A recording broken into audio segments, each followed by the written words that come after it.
Well, Josh, I got to hear a little bit of an interview that you just did with Career Quest, and I got to tell you, I am a proud mama bear. This was a lot of fun for me because I learned some things about you that I didn't know, and so I'm excited to ask you some questions. Okay. One of the things, I'm Cathy Horton. I am the chair of Culinary, Hospitality, and Baking and Pastry at AB Tech. I am going into my 10th year of being in this role. And it is the most fun job in the whole world because I get to watch students like you who come in so green, possibly unsure about your path, and then watch you grow into these amazing, amazing professionals. And to the point that at 24, you do have a maturity that is far beyond your given age. And I'd like to think that AB Tech had something to do with that. Oh, yeah. Can you talk to a little bit about the growth that you had from day one to graduation and beyond? Yeah, sure can. Day one, I mean, I think we both remember that story of me walking around like half chef coat, half unbuttoned because I saw what Gordon Ramsay was looking like on TV. I was like, oh, I can show up to culinary school like that. Very first day sitting with you and Chef Snyder, him going, button up that top button. Yes, sir. And then in that time, it was just a lot of like, again, I'm 19, 20 at the time, learning how to use a knife for the first time, which is kind of a scary world for first timers because you don't want to chop yourself or anything like that. To 4 months in a program, which is, by the way, very rigorous. A lot of people go in with the misconception that we're only cooking. No, there's a lot of paperwork and homework to it because that's the way the field is.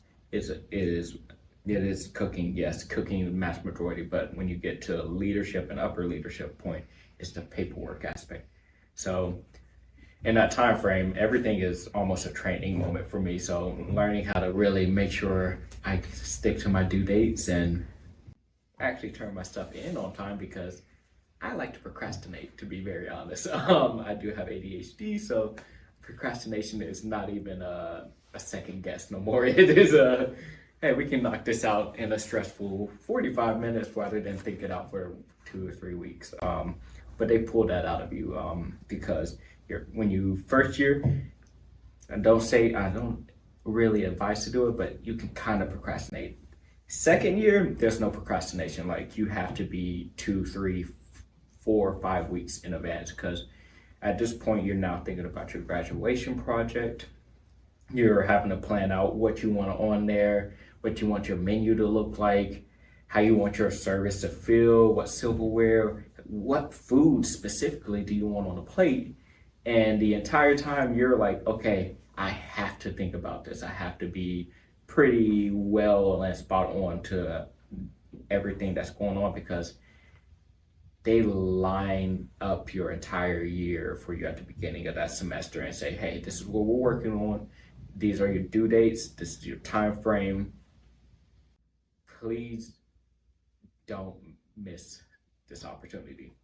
And it was your serving class for doing unison drop style that you're just like, Joshua, Chef Brewer told me that you forgot your like costing sheet, and I was just looked at you and I was like, oh, how'd you know about that? I know it all. I see it all.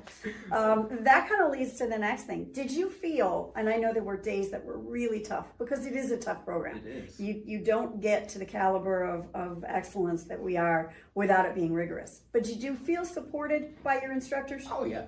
Oh, 100%.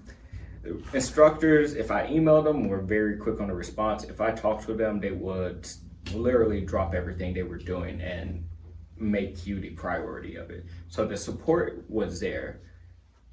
The support from the staff was tremendous. I think what was the coolest thing was we got the staff support, but for my class specifically, we also had a lot of inner classmate support where we really did work together and kind of became really a bunch of really good friends and people we could rely on each other in the industry. Now, even looking at my graduating class, sometimes I feel like, wow, am I behind the paces? Because you got people opening their own businesses, traveling the world, cooking, and it's little factors like that. So the support I treat it like a hierarchy.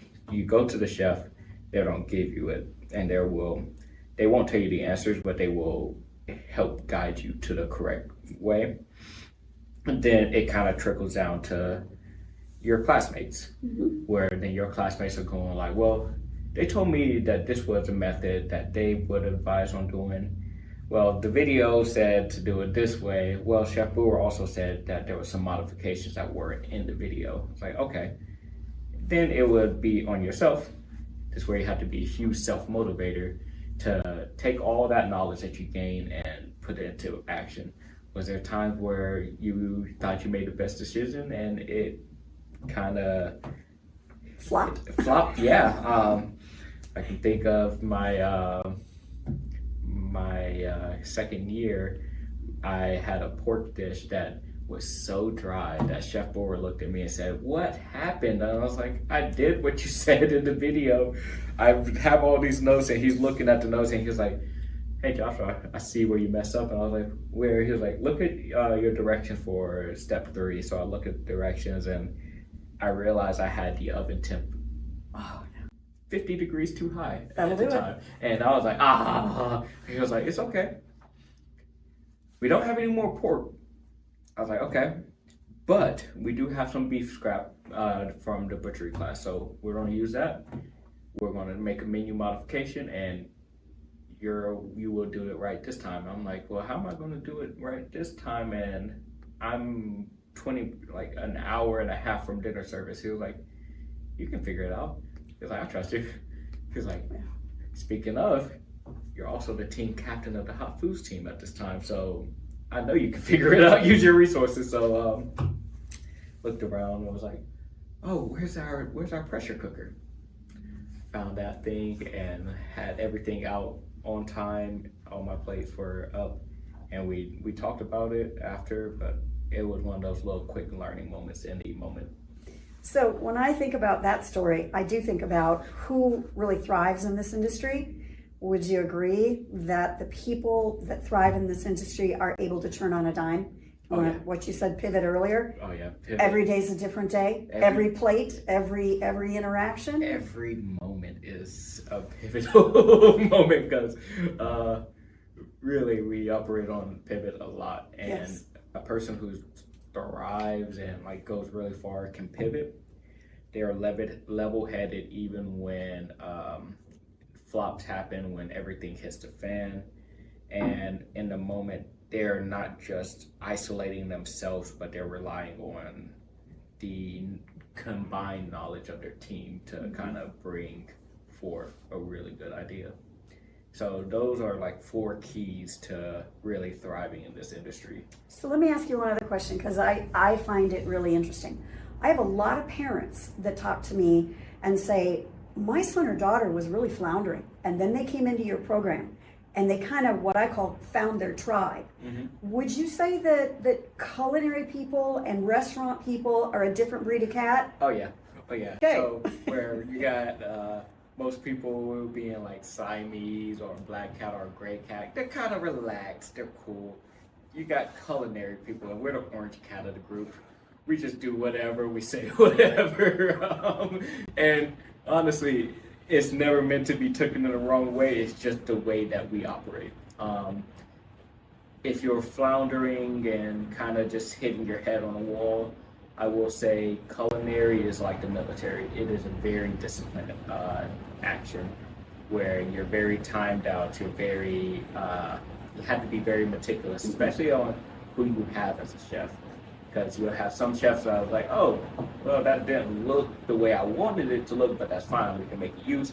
And we have other chefs like, "No, I wanted it this exact way, this exact size, and I need it to be that exact way every single time." So there is a lot of discipline that comes into it. And I mean, even from just learning from basic cuts to really even how your time is. we're we're a fast-paced moving industry. Services, most time for dinner starts at 5. You need to have your line and everything set up by 4 o'clock. Right. And take that last hour to kind of just look through everything and be like, okay, I'm all set. Yep. So when dinner happens, you're not still trying to prep a marinara sauce like I was in my very first week on saute. That's right. It's all about mise en place. Mise en place, mise en place, mise en place is the most important aspect. But I think the joy of feeding people has to be right up there. And the joy of watching your team come together and have a great night. Doesn't that just give you such a joy? It is hugely gratifying. Especially when he was kind of skeptical about how the dish was going to come out, because in your head, the dish looks grand. You see no stops. Right. You put it on the plate, you're like, okay, hold on. Full stop. This is kind of what I envisioned in my head, but it's not looking the way I imagined it. And then to get it in front of a person and they say, this is the most beautifully well-flavored thing I've ever eaten. Makes your heart happy. You're just like, whew, there's that breath of fresh air for the first time. Like, okay, I do have a little bit of a time to really think about it. Your team is your rock stars. You're the team, the production manager. You're the coach. Yeah, They you're are the leader. we'll make it happen. And we may have questions about it, but that's why you're here to answer them. So the progression of really, even this industry goes like dishwasher server to being a prep cook to a line cook to team lead. You can go, depends on where you're at, could go demi chef, which they're like third in command, sous chef, which is second in command, executive chef. And usually for most kitchens, that's the top of the pillar. But in an organization like mine, where I report to my dining director, Right. it does where most people think it just goes to chef. There's so many different avenues to this. Like you can be a dining director, you can be a sommelier, which is just focuses on wine. You could be a front of house manager. Yep. There's You can go off and be a personal chef. You can do catering. catering. You can own your own business, which many of you want to do. You Yeah. can do research and design. You can use your food science. Yeah. There's endless paths. Endless possibilities to this. And once you kind of open up the horizon, then you're just like, oh, this isn't all I have to do. So if you're a line cook, because if you're a line cook and you're like, I don't know what I want to do, and you're like, I don't want to really go under this way, look at what it takes to be a caterer. I've done catering. It is again, you have to be a self-motivator. You have to be able Yes. to be able But to let me handle that ask you pressure. this, Josh. With all those career paths, do you feel like AB Tech set you up for success? Oh, 100%. Good. 100%. No questions there. Terrific. Terrific.